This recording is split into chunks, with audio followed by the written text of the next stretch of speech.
Welcome to VKS Pathshala. VKS পাঠশালাত আপোনালোকক স্বাগতম জনালোঁ। যেনেকৈ আপোনালোকৰ স্ক্ৰীণত ক্লাছ হৈ যোৱা ক্লাছ 10ৰ ছায়েন্সৰ কুৱেশ্যন পেপাৰ উইথ সলিউশ্যন মই আপোনালোকৰ ওচৰত লৈ আহিছোঁ।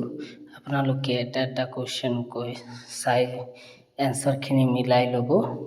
কি আপোনাৰ কোনটো এনচাৰটো আপোনালোকে লিখিছে বা কি এনচাৰ হৈছে, আপোনালোকে যদি মিলাই লয় আপোনালোকে কিমান কাৰেক্ট হ'ল নহ'ল আপোনালোকে গম পাব পাৰিব যে 45ৰ ভিতৰত কিমান পাইছে, আৰু ৰেষ্ট অফ দ্য 45 যোনটো আছে আপোনাৰ সেইটোত কিমান পাইছে আপোনালোকেতো গম নাপাব। কিন্তু আপুনি যেনেকৈ পৰীক্ষা দিছিলে বা কি অনুমানত কৰিছিলে, যদি MCQ কাৰেক্ট হয় তেতিয়াহ'লে এপিনেও চান্স থাকিব আপোনাৰ স্ক'ৰ কৰাটো।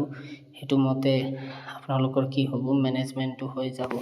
যিহেতু মেইন হ'ল MCQ ছাইডতে আপোনাৰ 13 উঠাব লাগে, এইপিনে 14 27 হ'ব লাগে টোটেল মিলাই।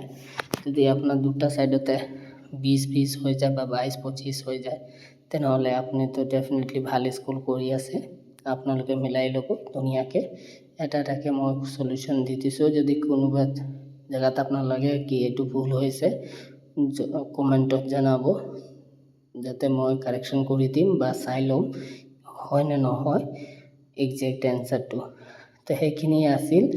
আপোনালোকে মোৰ চেনেলটো শ্বেয়াৰ কৰিব, ছাবস্ক্ৰাইব কৰিব, কমেণ্ট কৰিব আৰু লগৰকেইটাৰ লগত শ্বেয়াৰ কৰিব, যাতে এইখিনি বস্তু তথ্য চবখিনি পাই যাওক। আৰু যি 9 ক্লাছৰ ষ্টুডেণ্ট আছে, যদি কাৰোবাৰ ভাইটি ভণ্টি আছে তেওঁলোকক সহায় হ'ব।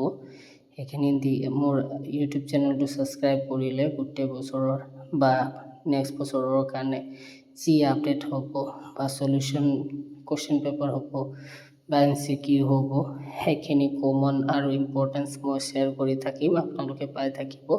সেইকাৰণে কৈছোঁ চেনেলটো ছাবস্ক্ৰাইব কৰি ৰাখিব। VKS পাঠশালা। ধন্যবাদ। জয় হিন্দ, জয় আই অসম।